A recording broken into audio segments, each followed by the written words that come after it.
Hello, this is Uncle Jim, and this video is the Lee 7/8 slug, 12 gauge slug controversy. So let's settle this, or give you my advice anyway, which you can take or leave from a monkey.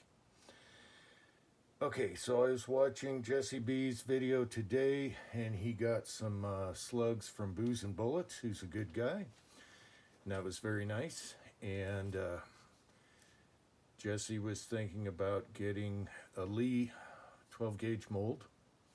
And so here's my advice. Now, he did get some advice in the side comments, and I couldn't resist because he was told not to get that. It's a piece of crap.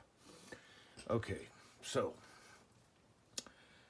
they make two 12 gauge molds, and one is 1 ounce and one is 7/8. The one you want is the 7/8 for your smooth bore shotguns, and the reason is they're top heavy. Okay, and that's why they shoot so good out of a smooth bore. All right, so you can use all kinds of wads. You want to make sure that you test it in your bore and use soft lead. Anyway, let's talk about the mold. And so my advice is I would get the 7/8 because that's one of my favorites, and it's cheap. The molds went up, and I just checked Midway, and they were like 56 or something like that. I'm like, are you crazy? A single cavity? However, they're on sale for 41. And I've had this one a long time, and it was 35 when I bought it. And it's been awesome. It's actually fun because of the shape or something. There's something fun about just slapping a big slug out of a mold. I don't know. To me, this is a fun mold. Now, it can be a little testicle, and I can tell you, I can show you what not to do, and everything will be fine. So people that might have trouble with this, it's user error. Your lead's not right, heat, your temperature on your mold, whatever. It also has a key inside that has grooves that have to open. But it's all about if you want to preserve your mold and not wreck it, it's about how you tap the mold, okay? So, all molds, you always tap on the handle here, on the bolt. This way or that way, depending, wherever you tap, use this head. All right, so now I got distracted. Okay, so the problem with the mold is it has this thin piece of metal that holds the key part of the mold together. And if you go, let me grab something. If you go whacking on this thing, you can bend it and then throw the key part. See, the key has a groove in it. You can throw the key part out of alignment with the two sides of the molds, and then it won't shut right, okay? And if you're having problems with that, you're going to have to fix this and realign it. Now, they could have gone thicker material for sure. That would have been ideal, but it is what it is. It's a Lee mold, and they have a little bump here for reinforcement, but that's not going to work if you're whacking hard on that mold. Now, usually you hit here, okay?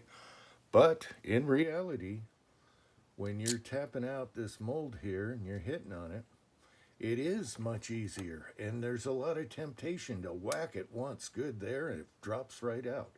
It has to get out of this keyway here. And so there's a lot of temptation there. So what I suggest to people is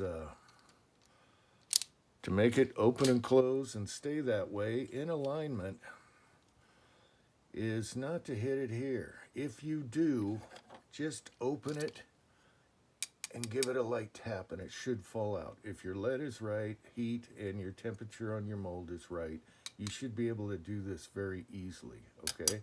You can even wiggle them out sometimes. But like all molds, you're not supposed to hit the mold itself. And I consider this part of the mold itself because this is connected to it. And in lies the problem. Okay? So if you treat it right, it'll come out right. And I've used this a lot. It's actually in pretty good shape. And that's what you're looking at there. All right? If it closes, those grooves in here are in line with the grooves in the mold. If it gets out of whack, you're going to know it because it's not going to shut right. Let me see if I can make it gag. No, I can't. And I've used this forever. So there you go. User error. So to Jesse, I'd say if you do get one, and that's your thing, like all the 2-cavity molds, put a little set screw there so this doesn't come loose all the time. Easy. And then try wrapping it here. Get your lead right and everything. Give it a good whack here. But it does, like it up here, easier. It'll just drop out if you... But don't hit it hard, because this is thin metal. And if you get this out of whack, right or left, up and down, that's going to be your problem. So people that say it's a piece of crap aren't doing it right. Okay, so I want everyone out there to tell me who has this mold, whether they like it or not. And that's how you get your best advice, okay, is in bulk. All right, just don't listen to one person like anything reloading. It's go for the majority. I know James Pullard has this mold. I know 6-Shooter Texan has this mold. Booze and Bullets, obviously, and there's a whole bunch of more guys that have this mold. And I really like it. It shoots good. With or without the new 6-Shooter Texan tail wad. I've shot awesome with this, better than factory a lot of times with factory slugs in a smoothbore. Awesome. No choke. You can play around with your wads.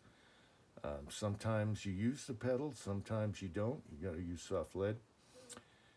And so you've seen videos where I'm shooting it offhand, and I'm trying not to keep them in the same hole so we can see if they tumble with the tail wads. You saw those videos. One cost me 90 days in jail with YouTube. But I'm saying, don't be swayed away from Lee stuff. Just use it properly, and it's going to be good.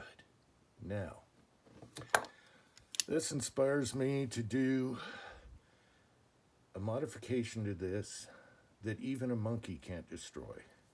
And that is going to be reinforcing this. All right? My son's got a new TIG tip on his welder, but this is probably too dirty a metal for that right now.